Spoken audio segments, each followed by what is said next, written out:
They're presumably hoping everyone just forgets about it and moves on. But over a week after the murder of right-wing politician Anne Widdecombe, and nearly a week after we learned it was a targeted attack, the prime suspect's motive remains a total mystery. At least in terms of what the authorities have told us. This is what the guy charged looks like. Literally ticking all the boxes of your classic left-wing extremist phenotype. Now, because of media leaks, not because of anything the authorities have released, because that's basically F all, we discover that Joshua Kerry had newspaper clippings about Farage and Reform UK pinned to the walls in his house. Wait a minute. After his arrest, the police told us there was no indication of a political motive. There is nothing to suggest that it was politically motivated. They've obviously seen inside his house as part of their searches after his arrest. So why on earth make such a statement? Reform and Nigel Farage have also clearly gathered evidence, pointing to the fact that it was an attack targeting them directly. I have it on good authority that the murder suspect was a hard left activist. He attended various marches and hated anyone with an opposing view. He had expressed his hatred of me on more than one occasion. He was an intolerant individual obsessed with Soviet communism. After the murder of Labour MP Joe Cox, we knew the motive literally within hours. We knew all about the killer's political beliefs that same day. Yet this guy still somehow remains an enigma over a week later. Why's everything suddenly gone suspiciously silent? Are they waiting for something bigger in the news cycle to usurp the momentum of the story? Are they hoping that no one notices the whole issue just basically disappeared? Then you have this bizarre coincidence. At almost the exact same time we found out Widdecombe's murder was a targeted attack, the story was knocked off the front pages by a supposed right-wing plot to attack an Islamic event in Suffolk.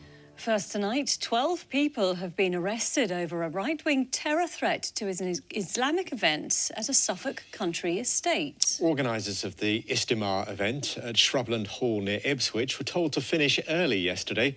An estimated 10,000 people attended the four-day gathering. The Prime Minister leapt on the issue, calling it a serious and credible threat. Home Secretary Shabana Mahmood said the police response had undoubtedly saved lives. Counter-terror police confirmed the investigation was right-wing related and officers were conducting searches at various addresses across the country linked to those arrested. And yet what happened to that story over the weekend? They quietly announced that in fact the Metropolitan Police had found no evidence to charge anyone in connection with the supposed attack. All 12 suspects were released, with only one being released on bail and still under investigation over a weapons charge completely unconnected with the supposed plot, which never existed in the first place. Top story everywhere when it was announced. When it vanished into thin air, it was barely a byline. This led Reform UK's Richard Tice to comment, was it real or a deliberate diversion tactic away from the alleged horrific murder of Anne Widdecombe? So we knew immediately the motive behind that plot, a plot for which no evidence was ever found to indicate it even happened. Yet we're now into week 3 of the Anne Widdecombe investigation, and the beardy left-wing guy who has Reform UK hate propaganda literally stuck up on his wall, having driven nearly 300 miles to murder a key Reform spokeswoman in a deliberately targeted attack, well, his motive remains strangely unclear. What on earth is going on?